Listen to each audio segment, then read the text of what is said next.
ఎవరిష్టం వారిది. పురాణాల్లో క్యారెక్టర్లు కూడా ఇష్టం వచ్చినట్టుగా తీసేసుకుంటున్నారు. మహాభారతం రాసిన వ్యాసుడు కూడా అవాక్కయ్యేలా చెప్పేసుకుంటున్నారు. అభిమన్యుడు, అర్జునుడు, దుర్యోధనుడు, కంసుడు, కృష్ణుడు ఒకటేమిటి, అన్లిమిటెడ్ ప్యాకేజీలు నడుస్తోంది వ్యవహారం. ఇదే కాక మళ్ళీ యానిమల్స్పై పడుతున్నారు. సింహం సింగిల్గా వస్తుంది, పందులే గుంపుగా వస్తాయంటూ సినిమా డైలాగ్తో మొదలెట్టి నక్కలు తోడేళ్లు దాకా వెళ్ళిపోతున్నారు. లేటెస్ట్గా పందికొక్కు కూడా ఎంటర్ అయిపోయింది.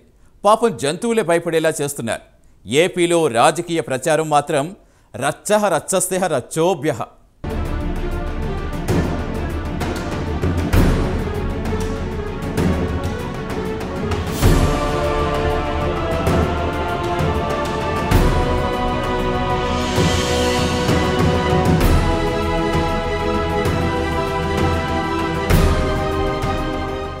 ఏపీలో రాజకీయ నేతల ప్రసంగాలిప్పుడు కొత్త పుంతలు తొక్కుతున్నాయి. తిట్ల దండకం, బూతు పంచాంగాల నుంచి పురాణ ఇతిహాసాలోని పాత్రల దాకా వెళ్లాయి. ప్రచారంలో భాగంగా నేతలు వదులుతున్న డైలాగులు తూటాల్లా పేలుతున్నాయి. ఆఖరికి జంతువులను సైతం తమ డైలాగ్స్ కోసం వాడేస్తున్నారు. ఒకరు సింహం అంటే ఇంకొకరు పందులు అంటూ పరస్పర విమర్శలకు దిగుతున్నారు. దీంతో ఏపీలో రాజకీయ ప్రసంగాలు వాడి వేడిగా సాగుతున్నాయి.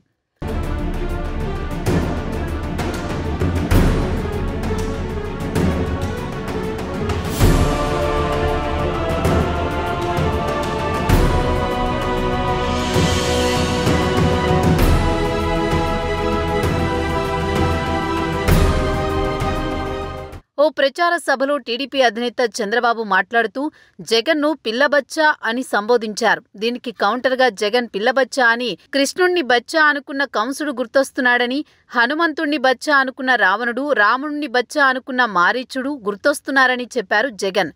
వారందరికీ ఏమైందో మనం చూశామని అన్నారు. పేదలకు మంచి చేసి ఉంటే బచ్చాను చూసి భయపడి 10 మందిని ఎందుకు పోగేసుకుంటున్నావు అని సూటిగా ప్రశ్నించారు.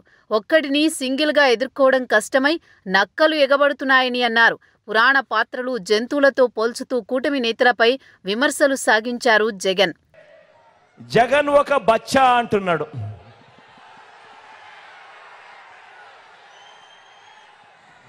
జగన్ ఒక బచ్చా అని కూడా అంటా ఉన్నాడు. ఇలాంటి మాటలు వింటుంటేనే నాకు కొన్ని కథలు, కొన్ని మాటలు గుర్తుకొస్తాయి.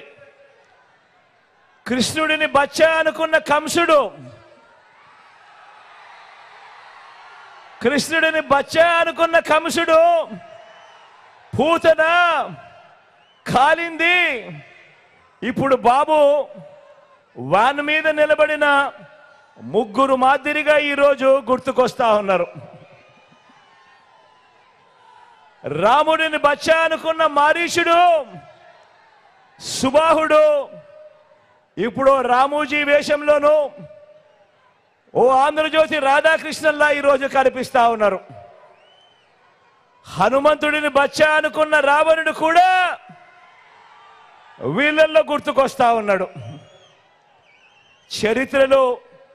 చరిత్రలో పోయే కాలం వచ్చినప్పుడు, చరిత్రలో ఓడిపోయే కాలం వచ్చినప్పుడు విలన్లందరికీ కూడా అటువైపున హీరోలందరూ బచ్చాలుగానే కనిపిస్తా ఉంటారు.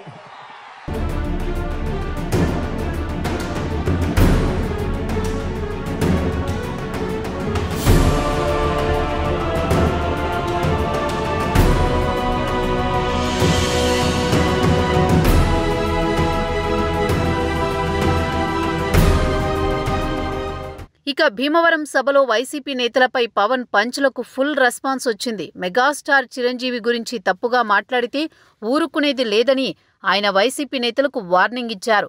అలాగే సజ్జల కామెంట్స్కు కౌంటర్ కూడా ఇచ్చారు.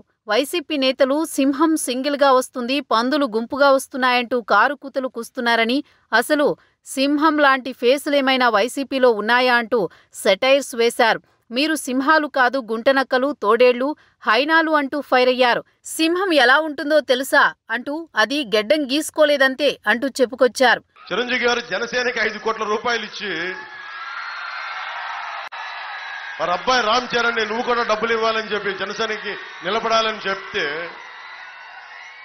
వెంటనే ఈ రోజున సీఎం రమేష్ గారు పెందుర్తి మన రమేష్ గారికి ఇద్దరికి మద్దతుగా నేను ఎన్డీఏ కూటమికి మద్దతు తెలుపుతున్నాను, లేదంటే వాళ్ళిద్దరికి మద్దతు తెలుపుతున్నాను అన్న ఒక మాట అనగానే చిరంజీవి వచ్చినా ఎవరు వచ్చినా ఏమవ్వదు, మాకు సింహం సింగిల్గా వస్తే వాళ్ళు సింహాలు అంటాయి.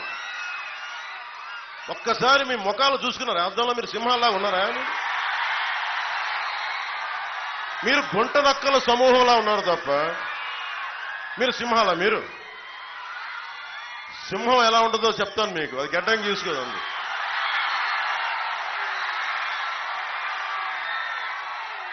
సింహమే మీతో పోరాడింది. అంటే గుంట నక్కలు, హైనాలు, తోడేళ్లు ఎన్ని వచ్చినా మేము సింగిల్గా వస్తామంటే, బాబు సజ్జల రామకృష్ణారెడ్డి నీకు నా సంగతి తెలియదు. నీకు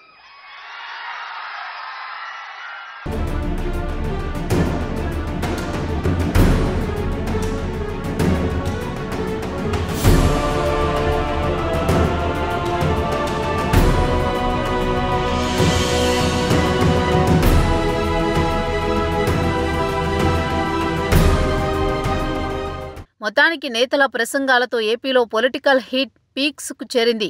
ఇప్పటికే ఈ రేంజ్లో విమర్శలు, ఆరోపణలతో విరుచుకుపడుతున్న అధికార, విపక్ష నేతలు ఇక ముందు ఏ రేంజ్లో ఫైర్ అవుతారో చూడాలి.